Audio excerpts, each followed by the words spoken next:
अक्सर हम जो पूजा पाठ करते हैं उसे बड़ा सावधानी से करना चाहिए, क्योंकि किए गए पूजा पाठ का फल हमें तभी मिलता है अगर हम उसे अच्छे से करते हैं।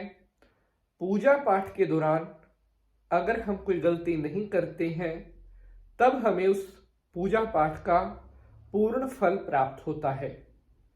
अक्सर हमारे बहुत सारे भक्त हमसे पूछते हैं कि गुरुजी, हम बहुत पूजा पाठ करते हैं, लेकिन हमें ऐसा लगता है कि जो पूजा पाठ हम कर रहे हैं या तो वो परमात्मा तक पहुंच नहीं रही है, या पूजा पाठ करने का जो फल हमें मिलना चाहिए वो फल हमें नहीं मिलता। तो ऐसा क्यों होता है, और पूजा पाठ करने का हमें पूरा लाभ मिले, इसके लिए हमें किस तरह से पूजा पाठ करना चाहिए, यह जानने की हमारी बहुत इच्छा है।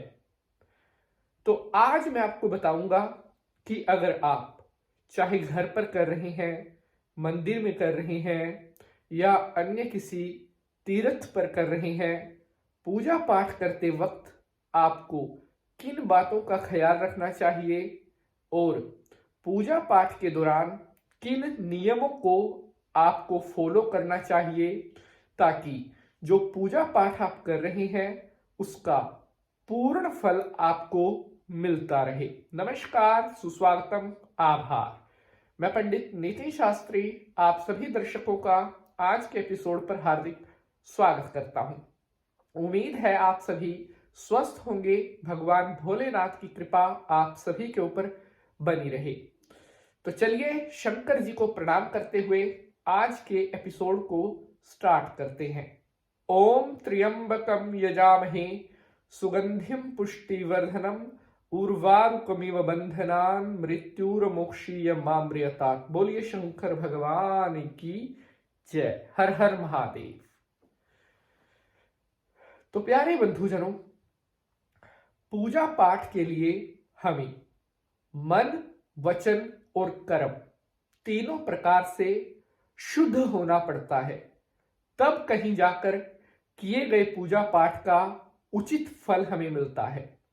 अर्थात पूजा पाठ करते वक्त आपका जो मन है पवित्र होना चाहिए, आपका जो कर्म है वो सात्विक होना चाहिए, और वचन अर्थात पूजा पाठ करते समय जितना आपके मंत्रों में शुद्धि होगी उतना अधिक आपको पूजा पाठ का लाभ मिलेगा।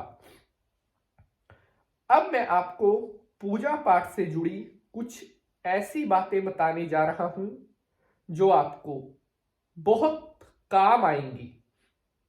सबसे पहली बात कि बिना स्नान किए कभी भी घर के मंदिर में प्रवेश नहीं करना चाहिए। बिना स्नान किए आप मंदिर भी नहीं जाना चाहिए, क्योंकि शास्त्र कहते हैं कि शरीर की शुद्धि, शरीर की पवित्रता पूजा पाठ के लिए बहुत अहम होती है। पूजा करते समय आप इधर उधर की बातें अपने मन में मत लेकर आए। जिस समय आप पूजा के लिए बैठे हैं, केवल अपना ध्यान भगवान के प्रति केंद्रित रखें। पूजा में बैठने के बाद आप जितना अधिक भजन करेंगे उतना अधिक आपको किए जाने वाले पूजा पाठ का फल प्राप्त होता है। पूजा पाठ करते समय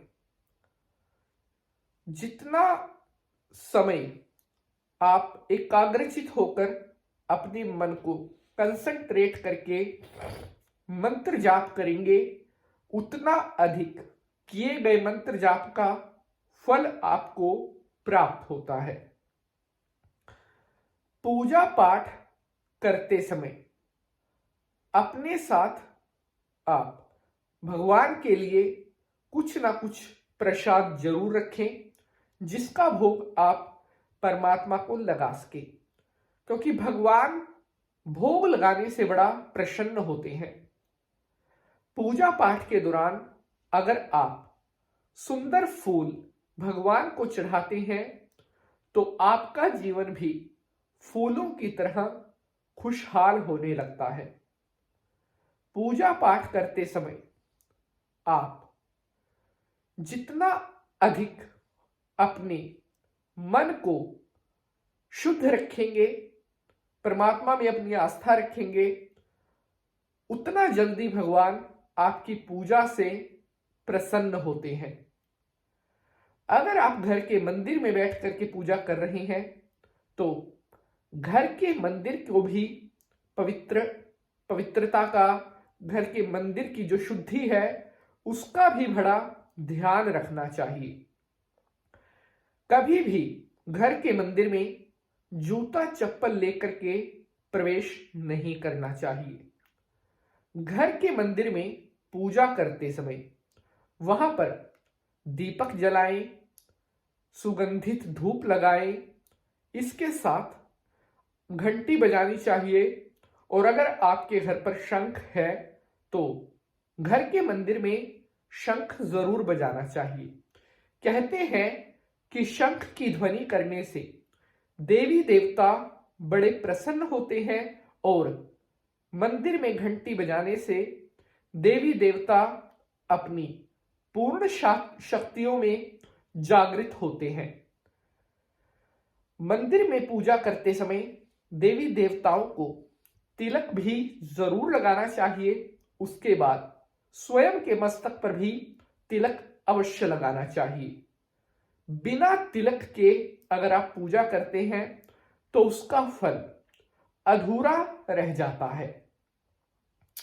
पूजा करते समय आप गंगा जल जरूर पीना चाहिए, क्योंकि गंगा जल पीने से हमारा जो शरीर है उसकी शुद्धि होती है और माता गंगा का आशीर्वाद भी हमें प्राप्त होता है।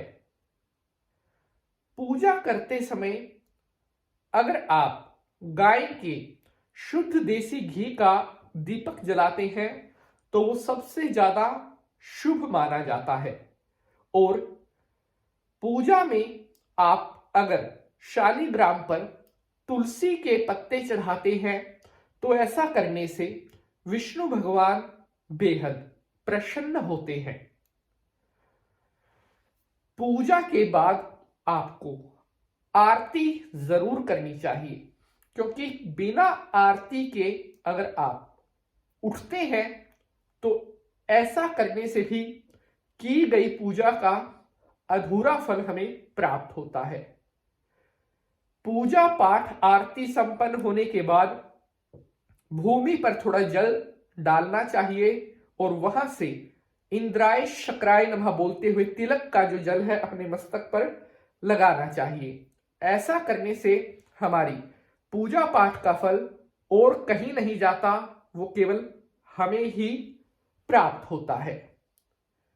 पूजा के समय पंचाक्षरी मंत्र, द्वादक्षर मंत्र का जाप ज्यादा से ज्यादा करना चाहिए। तो आपको आज का एपिसोड कैसा लगा है, अपनी राय जरूर भेजिएगा। आज के लिए बस इतना ही। ओम नमः शिवाय।